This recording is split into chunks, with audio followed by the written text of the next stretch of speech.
আমার একটা সমুদ্র, এটা আসলে একটা সমুদ্র। যে কোনো ব্যাকরণবিদ আসলে আলটিমেটলি কতটুকু ব্যাকরণে কতটুকু তার দক্ষতা আছে এটা কিন্তু একটা প্রশ্নযোগ্য কথা আর কি, যে কতটুকু তার আলটিমেটলি দক্ষতা থাকে। যে কোনো একজন, সে ইংলিশ এক্সপার্ট হোক, সে বাংলা এক্সপার্ট হোক, যে কোনো ব্যাকরণটা কিন্তু এটা একটা বিশাল বড় জায়গা।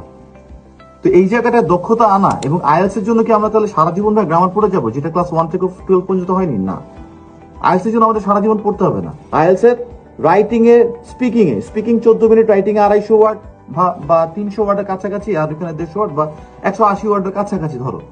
তো এই কয়টা ওয়ার্ড মিলে আমি যদি বলি 500 ওয়ার্ডের মতো, প্রায় কাছাকাছি। এইটুকু লিখতে বেসিক্যালি আমাদেরকে কিন্তু সেই 12 বছরের গ্রামার পড়তে হবে না। তো আমাদের কি কি লাগবে আমি তোমাদেরকে বলে দিই, এবং যেটা লাগবে সেটা বাংলা থেকে ইংলিশ শিখতে পারলে খুবই ভালো। আমাদের ইউটিউব চ্যানেলটা আছে, তোমরা প্লিজ ইউটিউব চ্যানেলটা ভিজিট করো। আমার এই চ্যানেলটার নামই আছে Soumya Khan IELTS preparation with basic English. First of all আমাদের যেটা লাগবে সেটা হচ্ছে আমাদের সেন্টেন্সটা। আমরা লিখিত, আমরা যে কোনো কথা বলি সেন্টেন্স লিখি। আমরা ওয়ার্ড মানে জানি ভাই, কয়েকটা জিনিস লেটার মিলে একটা শব্দ হয়। আলটিমেটলি আমাদের সেন্টেন্স লিখতে হবে, রাইট?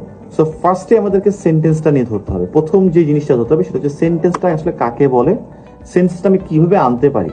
আচ্ছা, তারপরে আমরা আলটিমেটলি দেখবো এই সেন্টেন্সটাকে কিভাবে আলটিমেটলি একটু বড় করা যায়। ওকে, তাহলে সেন্টেন্স স্ট্রাকচার লিখে রাখো। Next, sentence structure. এই সেন্টেন্স স্ট্রাকচারে তোমরা 4 রকমের সেন্টেন্স শিখতে পারবা। একটা হচ্ছে সিম্পল সেন্টেন্স,